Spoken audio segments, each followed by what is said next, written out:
Welcome to the Business Continuity Workshop. We are asking everyone to stay muted during the presentation. If you have questions, please type them in the chat. We will unmute everyone when the presentation ends. Attendees can communicate without interrupting our speaker by clicking on the icons yes, no, slow down, and speed up. Attendees can communicate without interrupting the speaker. These reactions can be found in your toolbar. When selected, they display on the participants video and in the participants list until dismissed. This workshop is being recorded and the slides from today's workshop will be emailed after the presentation. The Business Continuity Workshop is presented in partnership between Northwest Missouri Regional Council of Governments and Northwest Missouri State University's Emergency Disaster Management Program. This workshop is made possible through CARES Act Recovery Grant, the United States Department of Commerce, Economic Development Administration. I would like to take a moment to thank John Carr for his development of the presentation materials and his presentation during this evening's workshop. John Carr serves as the Program Coordinator and Instructor for the Emergency and Disaster Management Program at Northwest Missouri State. In addition to teaching courses, Carr serves as Exercise Director for Missouri Hope, the largest full-scale disaster training exercise in the region. The exercise brings together students, faculty, and partner agencies from throughout the country, allowing Northwest students firsthand experience in disaster response operations. Outside of Northwest, Carr serves as the Executive Director for the Consortium of Humanitarian Service and Education, a nonprofit focused on promoting full immersion, full behavioral, simulation exercises to college students in the fields of emergency management, nursing, homeland security, and humanitarian relief. Carr also serves his community through his work with the Boy Scouts of America, America Red Cross, and support of the emergency management initiatives in Northwest Missouri. Carr has a master's degree in emergency management from North Dakota State University, a bachelor's degree in psychology from Northwest Missouri State University, and is currently pursuing a doctoral degree from Jacksonville State University in Jacksonville, Alabama. His research interests include citizen engagement in emergency management processes, community emergency response teams, known as CERTs, simulation design, and emergency management in higher education. Thank you, John, and the floor is yours. Awesome. Thank you so much, Kim. And thank you to all of you that are attending tonight. We appreciate you taking this time and these initial steps to learn more about how you can better prepare your businesses and your various organizations for what we're going to talk about, which is business continuity. So a little bit about what we'll be covering this evening. We're going to look at the difference between emergency plans and business continuity plans, where some of us are familiar with both of those. We're going to talk about why plans matter. Then we're going to move to talking about understanding and measuring risk, which will give a lot more details on how we define that. And then as we get done, we're going to look at, of course, the meat of this presentation, which is creating emergency and business continuity plans. For those of you that are attending today, we're also going to be sending you these resources after our presentation gets done. We're going to include a helpful list of links with different resources that are in addition to this presentation today, as well as a risk assessment tool that our program uses in our planning classes, as well as in our internships where our students are going out and supporting local businesses. So you'll be receiving those as soon as we get done. I believe in the next couple of days, once we've wrapped up some of the paperwork for this, we'll get that sent out. So let's talk about business continuity versus what we commonly understand to be emergency plans. Many of us probably have heard of emergency plans. You've seen those hanging on a wall at your kid's school, or you've seen those possibly on the shelf at whatever place you work at. And there's some important differences here whenever we look at what these plans do and what they're designed for. So first of all, let's talk about the timeline of when these plans are relevant. Whenever we look at an emergency plan, that is typically focused on the immediate response to the event, what's happening in the hours and maybe days afterwards. So things like a fire plan, emergency medical plan, et cetera. Those are a very, very small window. And so that emergency plan is really meant just to get people safe. But then whenever we talk about business continuity, that's the idea of the much longer term response from your group. So if an emergency plan is focused on life safety of employees and customers, how to get those people out and get them safe, a business continuity plan is focused on maintaining revenue following hazards. So specifically focused on the bottom line financially of how can we make sure that this event is not harming our business in the long run. Our insurance can possibly rebuild, or we can, cover up some of the minor issues with the building. We can rebuild those things, put up new drywall, et cetera. But we need to make sure that we are not losing revenue. So how can we plan for that? Now, of course, I want to make sure we highlight why this is relevant. A lot of times, many of you on the call are probably familiar with the idea of planning for emergencies, and maybe you just haven't got around to it, or maybe it's something that you're not sure how to go about, which is why you're attending this session. But a lot of times it comes down to, I'm not sure if this is important enough at the moment. I've got other things to focus on. I'm trying to build my business. I'm trying to serve my customers. To that mindset, what I want to respond with is the idea of mitigation. In emergency management, we recognize that for every dollar that we spend on preventing and protecting our business against those hazards, we end up saving around $6 in the long run. So if I can spend $1 trying to make sure that a small fire doesn't get to be a big fire, that's going to save me that six times that amount in rebuilding my building, or in trying to build back my reputation because of something negative that happened at my work. So we want to make sure that we are recognizing that these are investments that are going to protect our business sixfold in the long run. We also recognize that with our planning process, our ultimate goal is to make sure that we are maintaining revenue within our business. For some, if we have a hazard event that impacts us, we lack the resources to wait for recovery. We can't just stall our business for 3 or 4 months while we rebuild the building, or while we're waiting to get the new piece of machinery that broke. If we plan, that can prevent us from having to do other things like maybe taking out loans, which is a lot of times how our businesses are able to manage during that kind of gap of revenue. The last thing that I'll say is that most of what we're going to talk about today in this presentation cost absolutely nothing. These are efforts that are designed for businesses like yours, that we recognize that I'm not asking you to spend $20,000 to hire a professional to come into your business and rework everything. That's not what this presentation is about. It's about talking to you guys about how we can focus on your businesses, and how we can make sure to give you the individual tools that you need to best serve your business. Frankly, a lot of times hiring somebody from some other place doesn't do the best thing that we need, which is, you know what your business needs, you know what your people need, you know what your processes are. Hiring somebody from outside doesn't necessarily meet those needs. So we're going to talk about that, but please know that that's the assumption going into this, that we want to make sure you can do this in-house with the tools and information that you have. So let's talk about hazard events. Whenever I give these presentations, we have very specific terms that mean specific things. So first off, I've already talked about the idea of a hazard. And what I mean whenever I say hazard is the source of the damage. So that is the fire, that is the tornado, that is the ice storm. Those things that can cause damage, we refer to as hazards. Now, on the flip side of that, there are things that we can potentially lose as our businesses or as individuals. So we can lose our reputation. 25% of an organization's or business's value is wrapped up in its reputation. That's a significant loss if we have something that is a serious review that causes us negative press, or if we have a story that runs in the newspaper about us not doing a good job. Those are serious things that we need to recognize, and especially in a small town like many of you live in, reputation is a critical thing. Another one might be our inventory, the parts that we have in our warehouse, or the goods that we have in the back room that we're getting ready to move to the sales floor. Those pieces of inventory are, depending on what your business is, they can be very expensive and can cause a significant loss if something happens to them.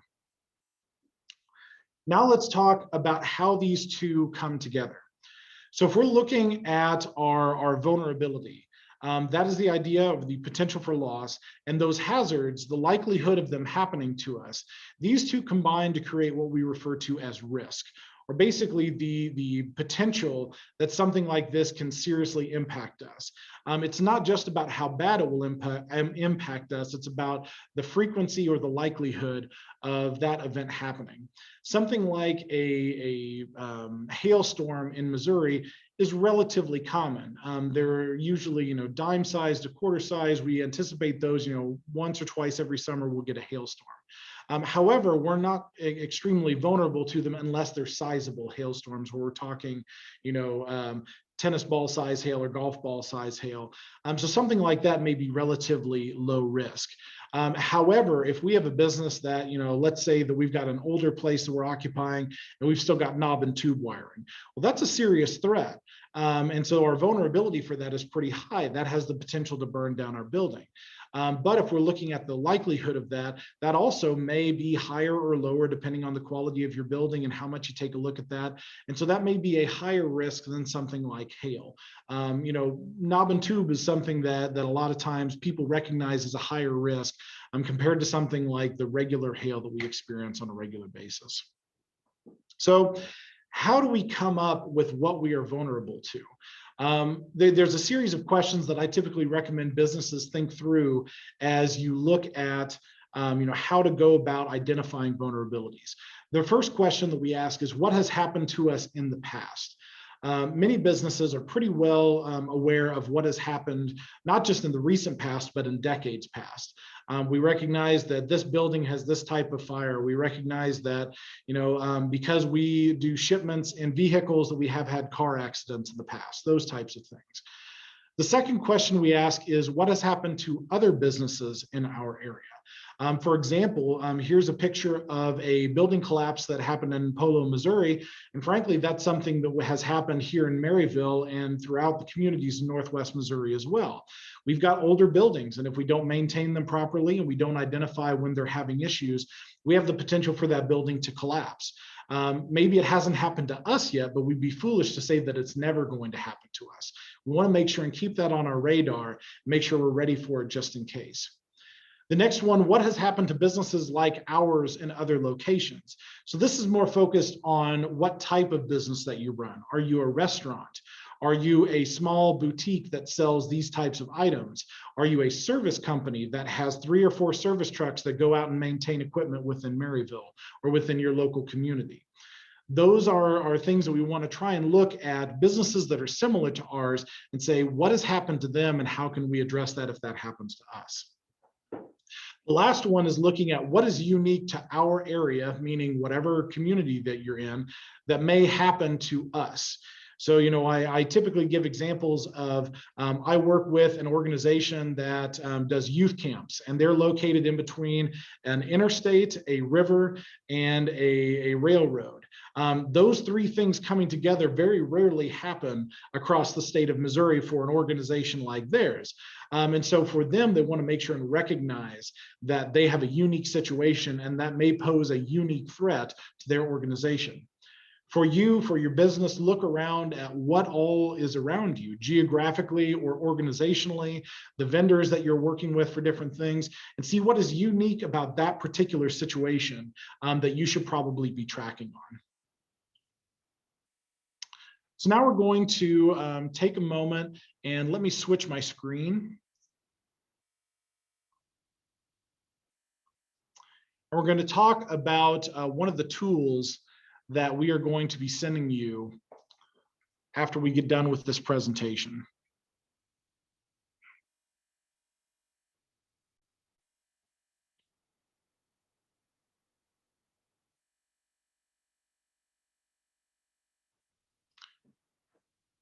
So what we see here is what's called a risk assessment tool. And what this allows you to do is it allows you to take what we've been talking about with identifying vulnerabilities and hazards and take that a step further. So the goal of this is to be able to quantify what your risks are, because there are a number of risks that you can probably identify within your business or within your community. But the important part is identifying where we need to spend our time.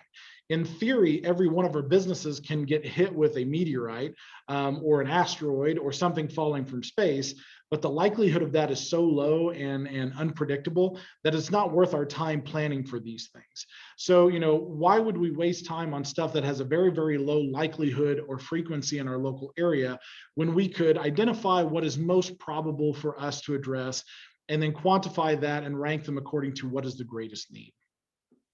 So this tool that you're going to be sent has a couple things that I'd like to walk through. So we talked about what the hazards are, what the hazard events are.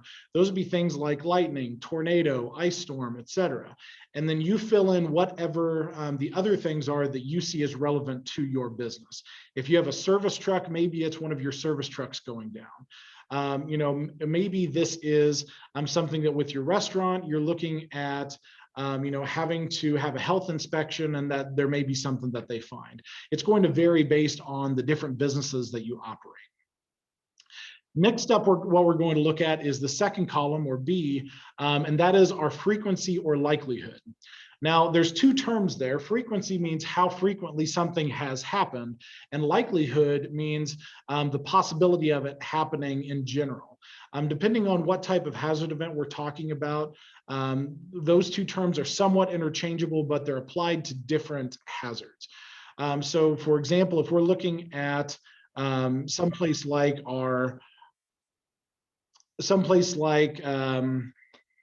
let's say a local restaurant. So we just started up a local restaurant in one of our communities. If we look at that building and say, well, what's the frequency of structure fires that have happened here? As long as the building's still standing, that frequency would probably be 0. We haven't had this in the past. So it's foolish for us to put down that there's a frequency of 0. Instead, what we want to say is that there's a likelihood of a possibility. Because it is a building, because it's got the 2x4 balloon structure to it, because it has things that can burn inside it, there's a likelihood to some degree that can burn. And so that's our frequency and likelihood. Again, that will vary depending on the hazard that you're looking at. The next series that we've got has to do with impacts and mitigation. So an impact is how bad of a hit we are going to take if this thing happens. So for example, physical safety impact. If we have a fire at our business, that's going to be pretty substantial. That might be a 4 or a 5 on our ranking system. And so that type of thing is going to have a higher score. Now, in contrast to that, we have the idea of mitigation, or efforts that we are doing to try and eliminate that risk. So if we have a specific type of drywall that we're using that does better against fire, if we've made sure that all of our electrical systems are up to date, if we have an inspection and we work and make sure that we try and minimize that risk to our area, all these things can stack up to mean greater and greater mitigation. So we look at the relationship and impact and mitigation. Those two things can to some degree counteract one another. If I have a building, but I have all of those crazy levels of preparedness, that's going to be something where my score goes up higher, where it may counteract that. Now, across this, you'll see that there's some different categories. We've got emotional impact and mitigation, economic, meaning how much revenue this is going to impact, reputation, as well as the difficulty of recovery. Basically, how hard is it going to be for us to recover? These are things that are just examples, and depending on your business, they may not be relevant. So something like emotional impact, if you are a business that works as maybe childcare, emotional impact is incredibly relevant. If your customers have a situation where their children have had a negative experience, or they as parents have had a negative experience, that can drastically impact your organization. However, if you're something like a HVAC company, that may not have the same trigger with individuals. It may not be that a lot of people consider the HVAC business an emotional business in contrast to a human services role like childcare. So, adjust these according to what you see, but basically we're looking at how can we modify that monolithic idea of the impacts that we sustain into different categories that are relevant to our business. We'll send this one out to you guys just as an example, but know that you can adjust this based on the needs of your business. Now, what we've got set up is that for this Excel sheet that we sent, it's pre-programmed so that you can input the numbers in columns B through L, and it will generate that risk score at the end. And this is basically impacts minus mitigation times frequency equals our risk score. So if we know that lightning is something that can cause serious physical impact to individuals, let's say that we have the childcare example, we'll use that again. We've got kids playing in the park and lightning poses a significant threat to those kids. Well, we're going to put that as a 5. However, because we know that this is a serious risk, we also take it really seriously. So maybe we do something like we have an app on our phone, or we have a weather tracker piece of technology that will notify us whenever lightning is getting close. So we've got that degree. We also have the warnings from the National Weather Service on our phone. Maybe we just don't go out whenever it is even stormy outside. We don't want kids playing in the rain, so we don't do that. And so we've mitigated a lot of that risk. We've got 4 out of 5 that we've mitigated. So in general, what we see is that one can counteract that. Now we multiply that based on the frequency of those events. Lightning is pretty frequent. We have that happen all the time here in Northwest Missouri, so we have that set at a 5. Overall, because we've had such a strong mitigation effort, our score ends up being a 5. Now, in contrast to that, maybe let's talk about something that is infrequent. Let's say a vehicle crash. That's far less frequent than lightning to us as individuals.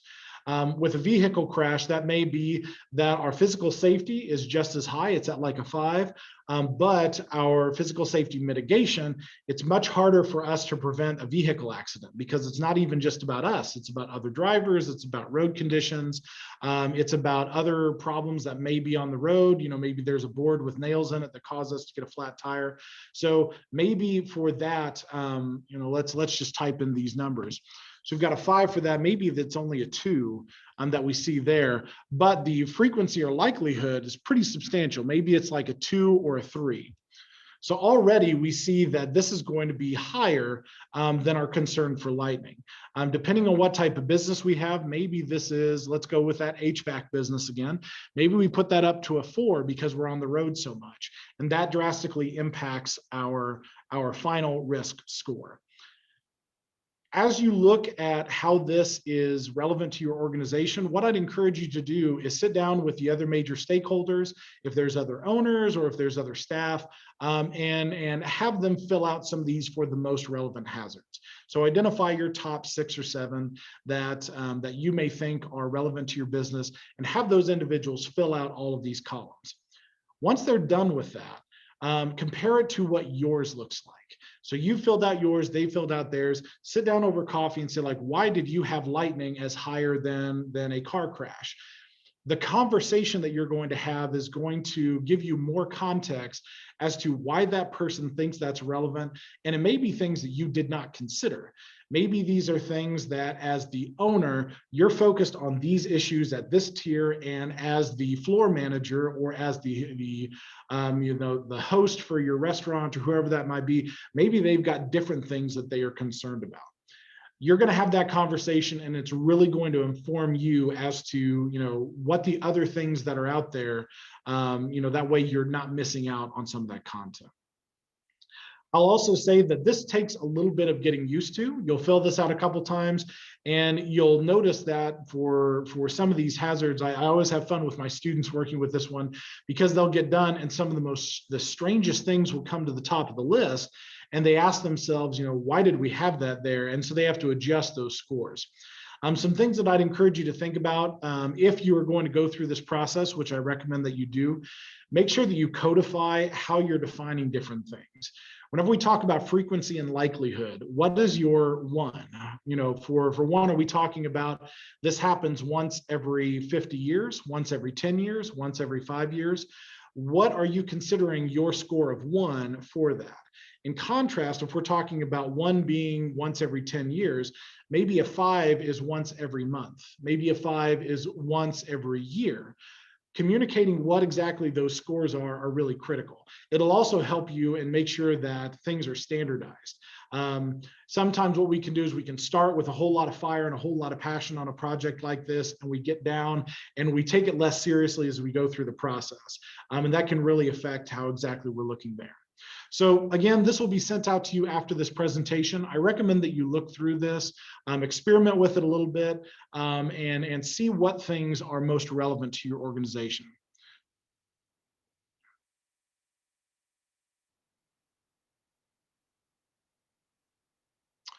Right, so now back to the PowerPoint. We've talked a little bit about what risks are posed to our organization, and we also want to look at the actual planning process that we can go through, which is probably why most of you guys are here. So I want to make sure that we're addressing the things that you're curious about. Whenever we look at the idea of emergency planning, this is something that most people pretty well understand. Again, if you want to, you can find it in your kid's classroom at school. You can find it on half of the columns at Walmart. You can find this at many places. The idea of emergency planning or health safety planning is not a foreign concept to most of you. The basic ideas are we plan out, this is what's going to happen. We need to prepare for it. This is what we're going to do. And honestly, it typically comes to the following things. We either need to go outside because there's a fire, or stay inside because there's a tornado. We need to help the people in the ways that they need help. And then maybe we need to wait until things are safe or until help arrives before we do anything else. That's what a lot of these emergency plans come down to. And also, this is the emergency planning piece, while very important, is not the emphasis of this presentation, so I won't spend a lot of time on that. But it is something that I also recommend that all of you do. Now let's talk about business continuity plans in contrast to that. So while the first one was focused on our health safety planning, how do we prevent loss of life, injury, loss of revenue, loss of loss of physical structures, et cetera, our business continuity plan is more focused again on revenue. Our desired effects of our business continuity plan are that we minimize the impacts of whatever hazard event is happening. We minimize our recovery time. And then, of course, we want to create a scaled contingency plan to make sure that we're not losing revenue. So with these things in mind, if these are a mission, how exactly do we get there? Here's a 6-step process of what we're looking at. This is my 6-step process that I think is relevant for most of the smaller businesses that I work with. However, if you look at FEMA's, you'll see that they have a 4-step process. If you go with some other company, maybe they have 20-step process. But this is what I feel is the most effective use of your time and energy, and frankly, the simplest format that is easily understood to a lot of small business owners, that this is their first engagement with this type of planning. We'll go through each of these steps as we go through and talk about what each one means. So the first step that we want to do is we want to identify risk. Take that risk assessment tool, walk through that, and develop an understanding of what is the biggest threat to our business. Is it a structure fire? Is it a building collapse? Is it a reputational risk where, because of the nature of the work that we do, our reputation online or maybe on TripAdvisor or Facebook or even within the community, maybe that is the biggest concern. We want to identify what those risks are. That way we are most efficiently using our time, because frankly, you guys most of you are small business owners. We want to make sure that you're focusing on your business. So we're going to try and be efficient with your time. So identify what your top issues are, and then of course, identify which ones pose the greatest threat to revenue. We want to make sure that we're balancing being thorough with being efficient. We do want to make sure that we're going through this process, but there's a cutoff point. We don't want to create a list of hazards that are 200 things long. Yes, a meteorite could hit our business, but we don't want to even bother with planning for that one. We want to focus on those core things that we know have a legitimate possible threat to our town, to our community, to our business. The second step that we want to do is we want to identify what are the key processes that our businesses do on a daily basis that generate the greatest degree of revenue. And that last part is really important. What things generate the greatest degree of revenue for our business? We want to look at what the level of operation, is an acceptable goal.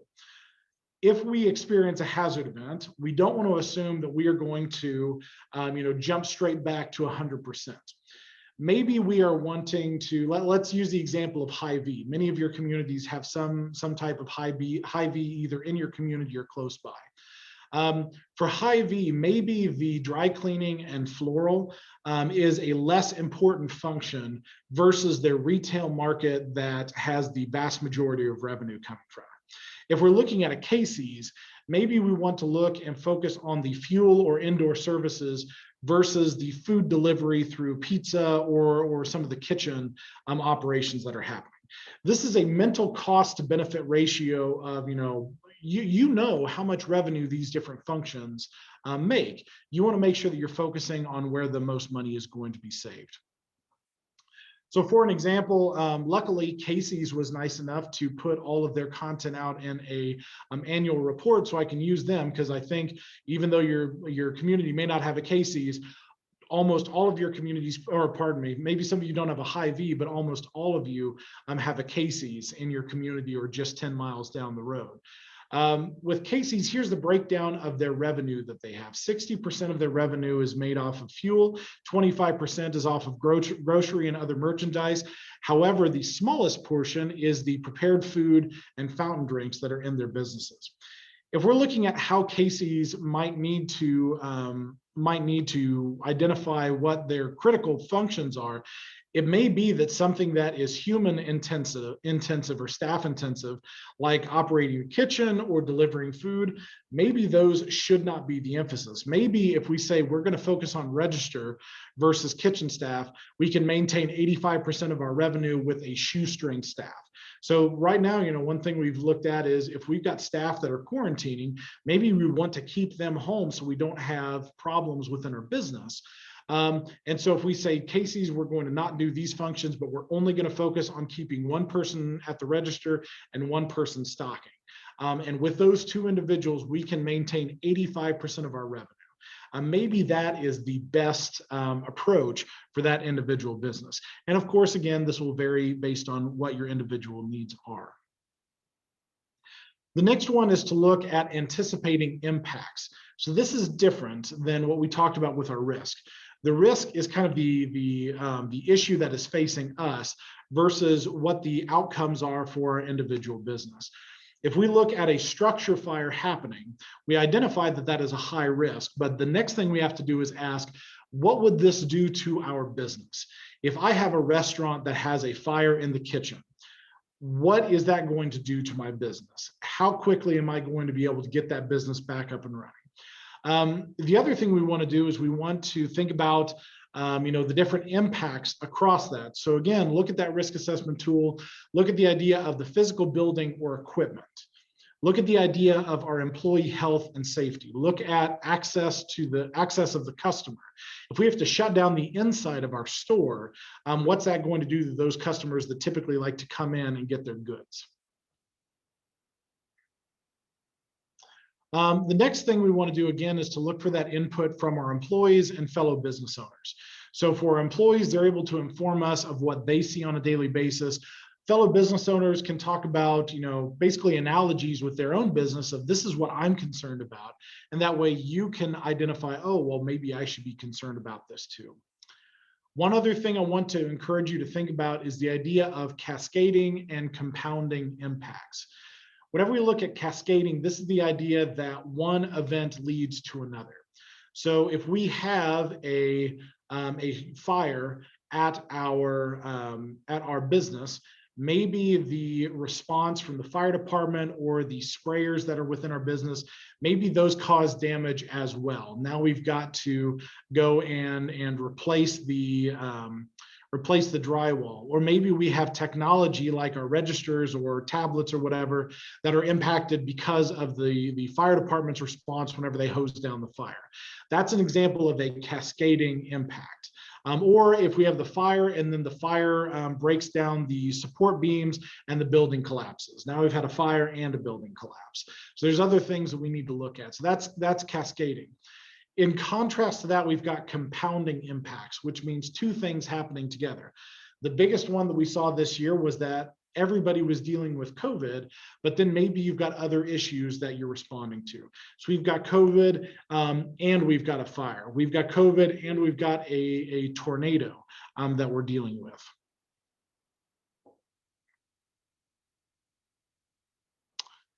Next up, we're looking at our scaled contingency plan. So how exactly, pardon me, one second.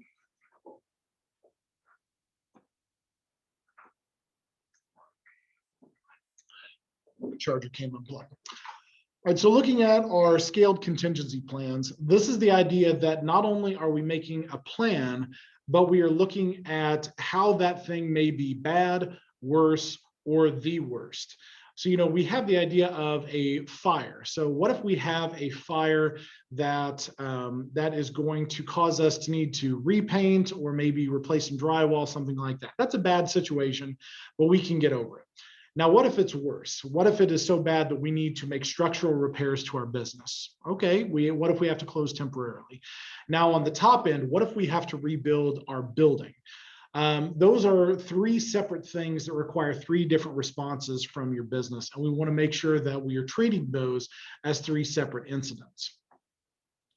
As you go through with what your plans are, we want to make sure that we are basing this on reality and not ideal circumstances. We are not doing ourselves any favors if we're saying, it's not going to be that bad. This won't be that big of a deal. That causes us to have some blind spots, and we want to make sure that we are addressing that. Other things to consider. How can we minimize changes to our operations? So as we are looking at our response plan, what we don't want to do is create a whole bunch of extra stuff, new processes, new paperwork, whatever that might be, because you guys know that you don't have time to do that. We want to make sure that we are making it easy on you, and in the long run, easier is going to be better for our response. Next up, what additional resources will this plan require? Do we need Rubbermaid tubs to move things from point A to point B? Do we need a different facility? Do we need a new meeting room? What does that look like? And then, of course, what pieces do I need to have in place beforehand? If we need those Rubbermaid tubs, do we have those on hand? All of you, assuming that you're following building codes and following safety codes, have a fire extinguisher within your business. That is an example of things that are not helpful after the fact. We need those things in place beforehand. So what things do we need to have ready for whenever that does happen? Other questions? What does my insurance cover? This is a big one for a lot of you, knowing what is in your insurance plan. Do they cover the repairs to the building? More than likely they do. Do they cover any of the problems that are caused by the lack of revenue? Maybe not. Other things we need to look at. We've got the idea of short-term issues, so days to weeks, versus longer-term issues like weeks to months.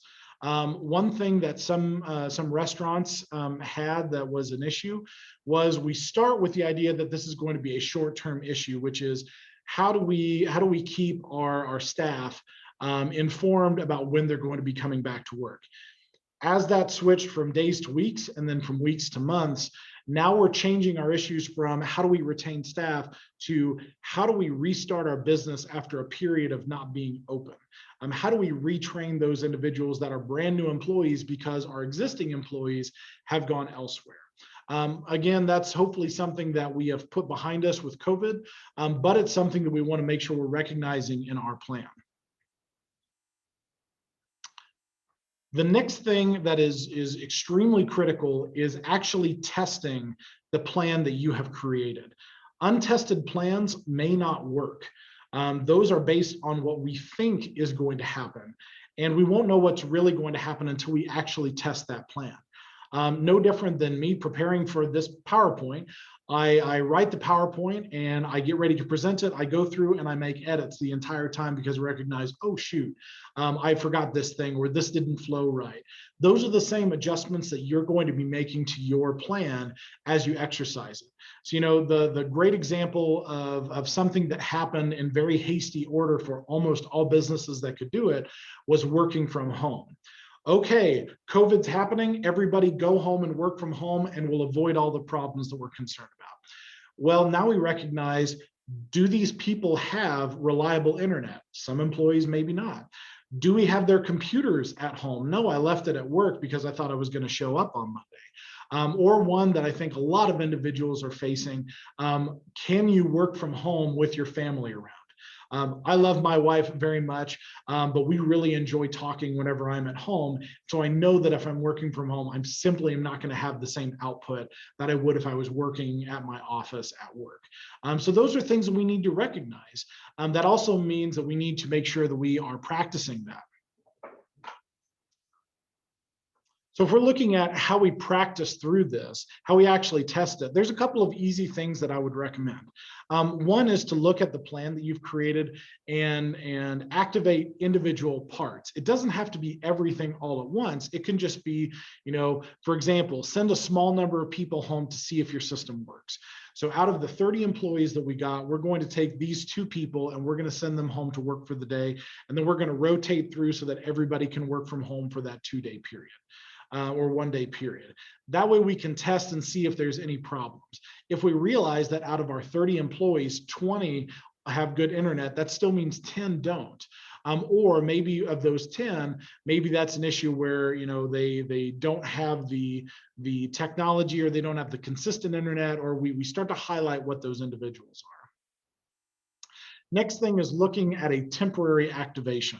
So we activate the plan, but we say we're only going to do it for today. Today, we see if we can run our delivery operations out of this other garage instead of out of our main building. We're going to see how that works. We're going to see what the problems are. The last one is just to do a drill. Let's see how long it takes for us to do X, Y, Z. Something that we have here in the EDM program is we have a number of mobile resources. Maybe I want to say, how long does it take for me to take all the mobile resources, get them loaded up and delivered to a new location across town? Maybe we're going to see that and see what's going to happen there. Now, one challenge, of course, that people bring up is, you're asking me to mess up my business for the day.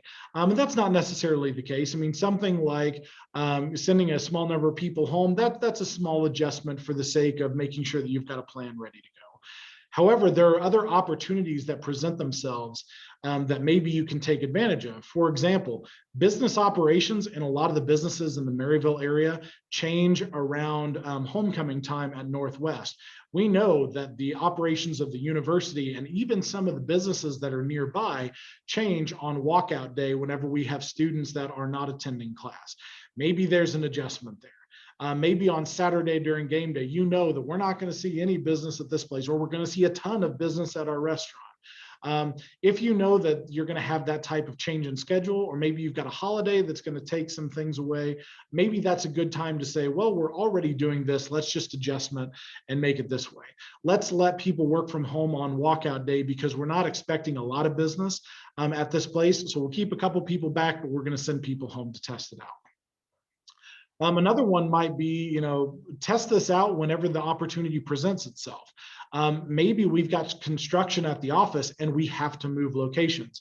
For 2 days, we have to work out of the warehouse instead of out of the front office. And so we're going to test that out and see what happens. Once we've gone through that process, the next thing we're going to do is say, okay, what did we learn? What went well? What things should we be improving? What didn't work well that we should just straight up throw out the window? Maybe we had this big, grand, complex plan, and whenever we presented it to our employees, they all said, the heck with that. This is a stupid plan. This isn't working. And now we have to go back to the drawing board, as Wile E. Coyote would say. So, what things do we just need to straight up get rid of? The last one is, what things are we not considering? So out of our plan, what things were outside of that scope that maybe we failed to plan for, we failed to identify early on? What things do those include, and how can we do that?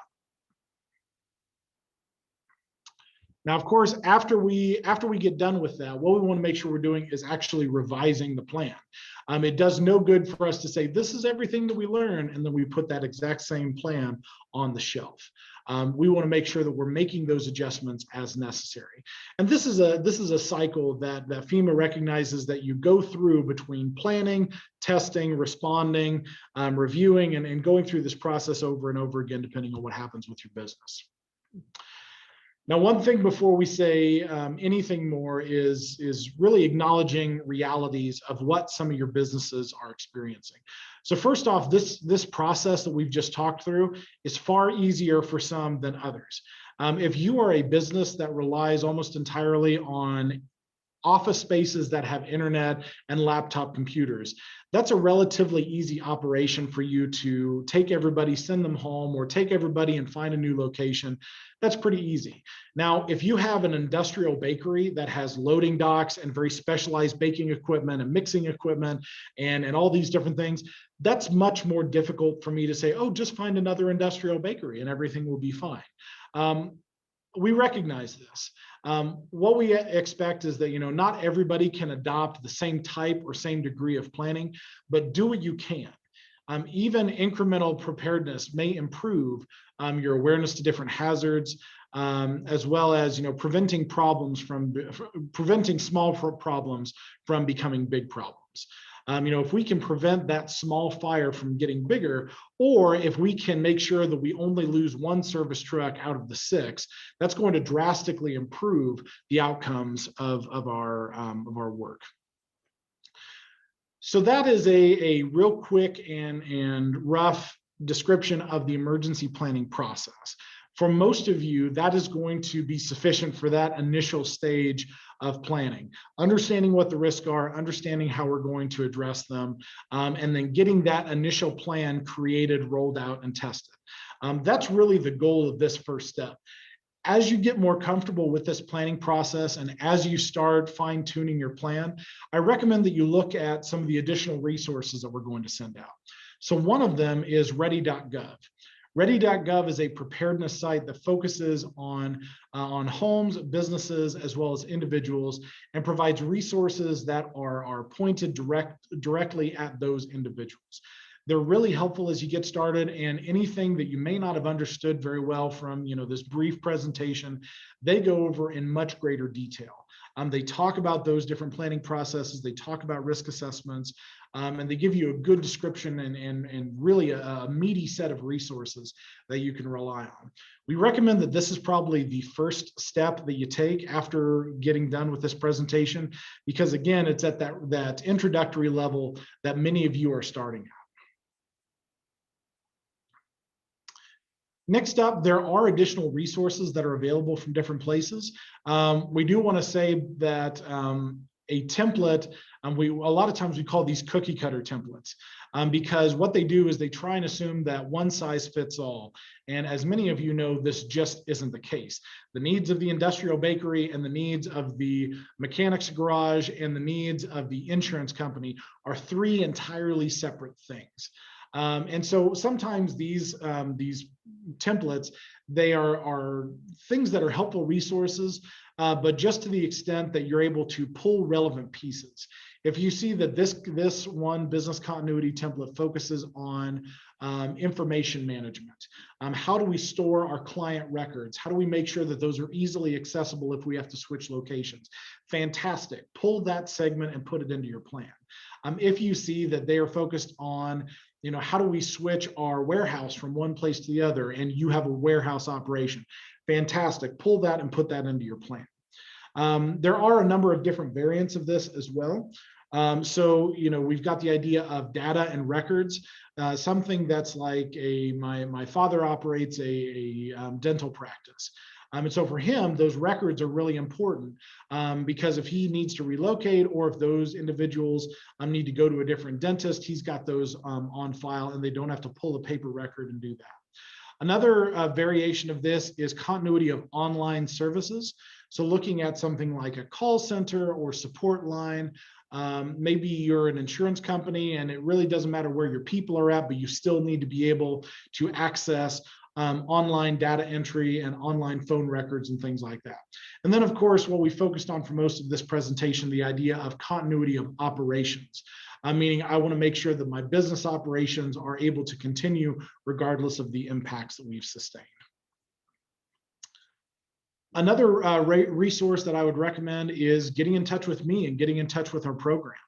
One thing that we offer a lot of times is our interns that our students need. So all of our students are required to complete internships, and business continuity is one of the focuses of our program.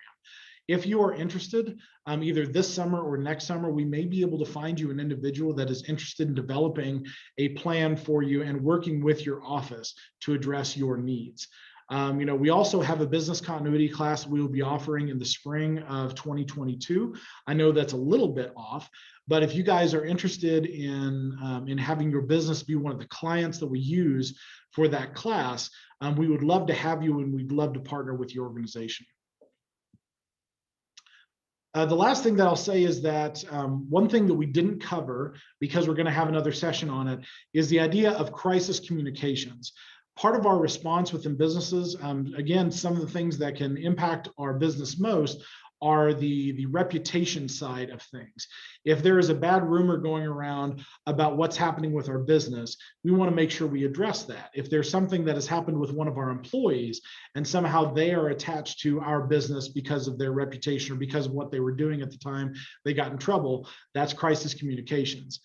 We're going to be having an additional segment on this coming up in April, and I would invite all of you to participate in that. We're going to have a pretty good discussion about what it means to address some of those reputational risks, how we do it, and what approaches don't work that sometimes we think will work. So that's going to be a really great session. Again, a great partnership between our program and the Northwest Missouri Regional Council of Governments there. So as we're wrapping up, I just want to put up my contact information here. Feel free to email me after this presentation if you have any questions, or of course, if you're interested in working with us as a client or working with our students. Both of those options don't cost any money for your businesses to participate in. Your volunteering to support our program is just a great learning opportunity for our students. So I'll take care of that on my end, but we would love to have you as a partner. If you do need anything in the weeks after this presentation, please feel free to reach out to me, and we'll see what we can do for you. That being said, that is the end of our presentation. I know that Kim has a few other things that she'll wrap up with, but I did want to say that once Kim is done, I'll stick here on the line for a few more minutes to answer any questions that you guys might have. So again, thank you so much for attending. We greatly appreciate it. We hope that this has been a helpful presentation for your business.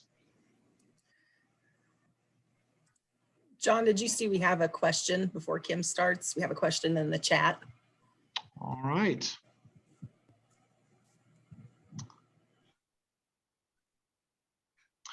So the question was, is the risk assessment tool viable for both emergency management and business continuity? Absolutely, yes, it is. What you'll see is that the emphasis for those two things may be a little bit different. So for your business, there's going to be things that impact your revenue greater, which will be those economic impacts. And so it may be that for the business continuity plan, you emphasize those that have a higher score within those specific things. So reputation, economics, et cetera. Those would be the ones that have a greater relation to the business continuity plan versus physical safety, which is going to be more of the physical impacts that we've got there.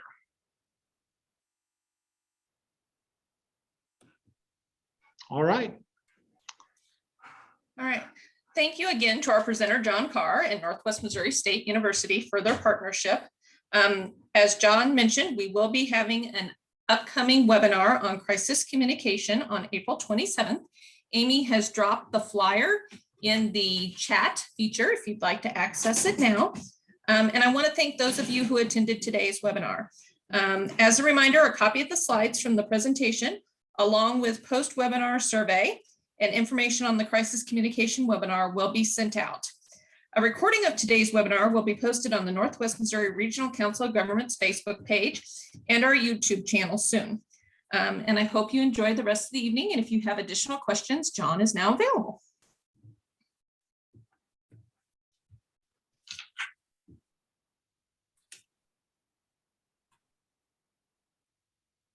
Are there any additional questions for John?